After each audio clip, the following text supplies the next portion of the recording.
Time యూపీఎస్సీకి tuitions only in Tirumala IAS institute Chaitanyapuri. Call చేసి ఇప్పుడే జాయిన్ అవ్వండి. జమ్మూ కాశ్మీర్ పహల్గాం దాడి తర్వాత పాకిస్తాన్ పై భారత్ కన్నెర చేసింది. దెబ్బకు ప్రాణానికి ప్రాణం అనేలా యుద్ధానికి సిద్ధమైంది.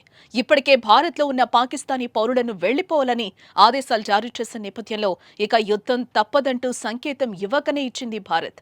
ఇదిలా ఉంటే నిన్న మొన్న మేకపోతు గాంభీర్యం ప్రదర్శించిన Pakistani army chief general Asim Munir యుద్ధం అనేసరికి నోట మాట రావటం లేదు.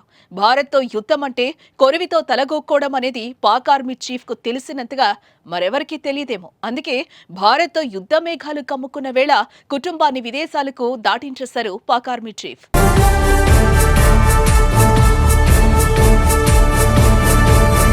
పాకిస్తాన్ది ఎప్పుడూ వక్రబుద్ధే. కుక్కతో ఒక వంకర అన్నట్లు పాకిస్తాన్ బుద్ధి మారటం లేదు. ప్రశాంతంగా ఉన్న భారత్లో అలజడి రేపి మొగుణ్ణి కొట్టి మొగసాల వ్యవహరిస్తుంది. చేసిందంతా చేసేసి మళ్లీ భారత్ పైన నిందలు వేసే ప్రయత్నం చేస్తుంది పాకిస్తానీ. ఇదిలా ఉంటే జమ్మూ కాశ్మీర్ ఘటనను భారత్ సీరియస్ గా తీసుకుంది. పాకిస్తాన్ కు తగిన గుణపాఠం చెప్పాలని డిసైడ్ అయింది. జమ్మూ కాశ్మీర్ లో సర్చ్ ఆపరేషన్ ను ముమ్మరం చేశాయి. లోకల్ ఉగ్రవాదులను సైతం వేటాడుతున్నాయి. ఉగ్రవాదులపై చిరుత పులులా విరుచుకుపడుతూ ఉగ్రవాదులను మట్టుపెడుతున్నారు. ఈ నేపథ్యంలో పాకిస్తాన్ సైన్యం భయాందోళనకు గురవుతుంది.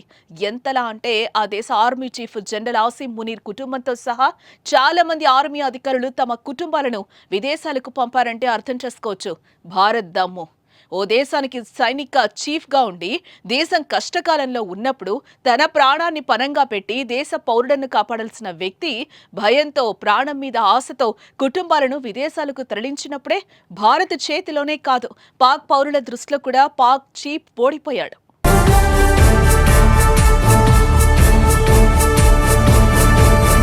ఓ పక్క భారత్తో యుద్ధం అంటే పాక్ సైనిక చీఫే భయపడుతున్నాడు. అలాంటి కొందరు గుంటనక్కలు ఊలలు వేస్తున్నాయి. మీరు యుద్ధానికి సిద్ధమంటే మేము కూడా యుద్ధానికి సై అంటూ మేకపోతు గాంభీర్యం ప్రదర్శిస్తున్నారు. చంపేస్తాం నరికేస్తామంటూ మొరుగుతున్నారు. ఏదో ధైర్యం కోసం వారి పౌరుల చేతిలో పరువు పోవద్దనే ఉద్దేశంతో మొరుగుతున్నారే తప్ప వారికి తెలీదా భారత్తో యుద్ధం అంటే వారి గోతిని వారే తీసుకున్నట్లని.